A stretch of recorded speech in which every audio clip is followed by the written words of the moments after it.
sekarang kesibukannya apa nih? Enggak.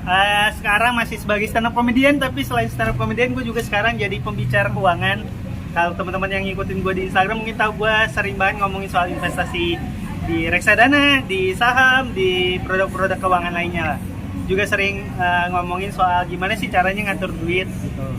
Itu awalnya gimana Kak? Tadinya kan stand up comedy nih, bisa jadi pembicara investasi gimana? Awalnya di pandemi itu, kalau teman-teman yang main Instagram tahu di tahun 2020 konten yang rame banget tuh konten keuangan, konten tentang orang beli saham apa, sahamnya naik, orang beli saat ini tiba-tiba dapat untung 20% dalam waktu 1 hari.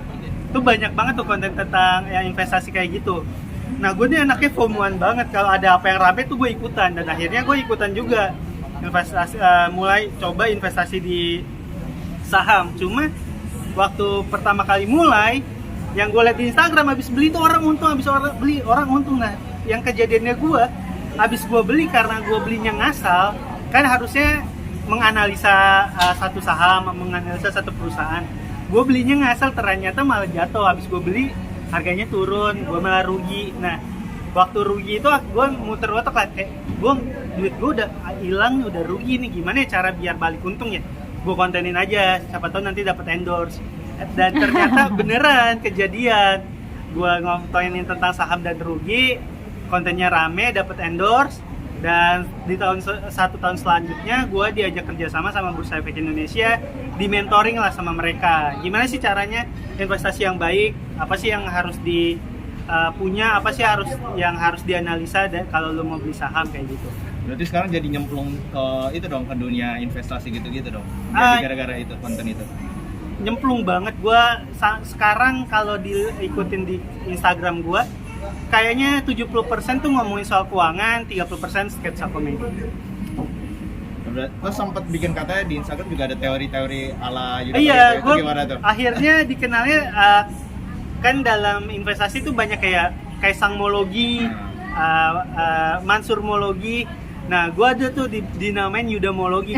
Kalau orang-orang yang hari ini beli saham, besok sahamnya jatuh dan rugi, itu dianggap sebagai yudamologi gitu. Gue malah dianggap sebagai kayak lu jangan beli saham ini ya, kalau gue beli nanti takutnya kalau lu ikutan beli malah harganya jatuh gitu.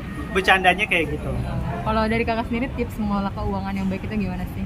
Akhirnya yang gue paham, dulu tuh waktu gue pertama kali mulai tuh gue belum punya masuk uang gue terbatas, gue langsung nekat investasi saham. Padahal ternyata ya emang kalau lu nggak mau nunggu lama, emang kalau kayak gitu bisa-bisa aja, tapi lebih baik sebelum lu investasi di saham lu persiapkan dulu dana darurat.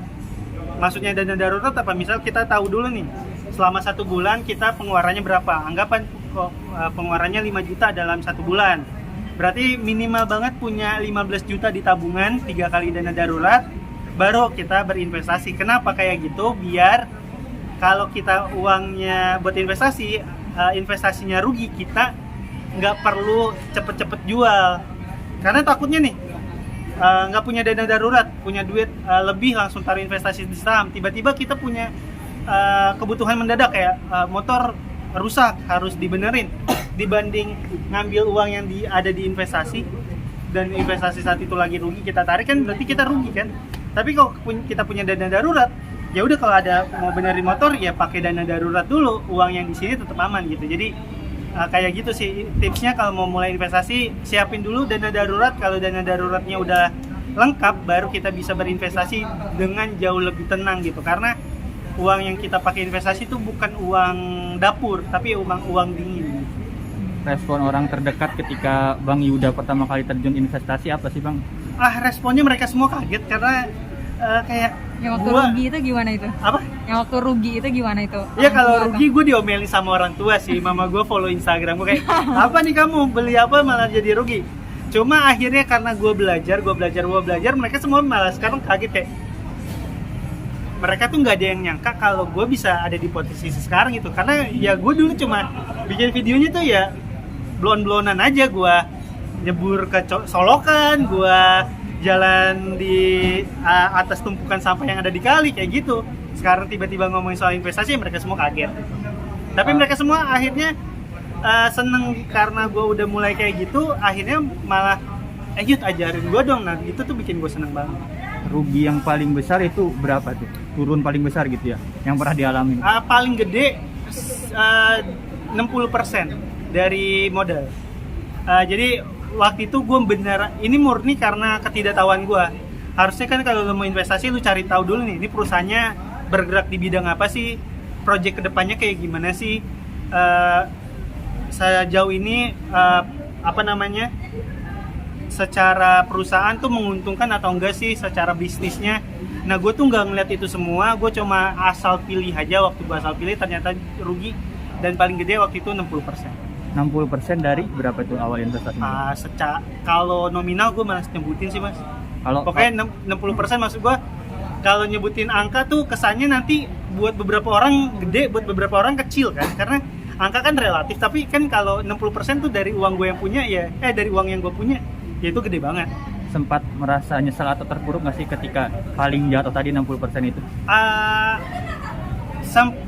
Nyesel karena kenapa gue berinvestasi tapi nggak belajar dulu. Cuma itu gue anggap sebagai uang sekolah aja. Ya udah, ini kerugian gue kedepannya nggak boleh ngelakuin kesalahan yang sama.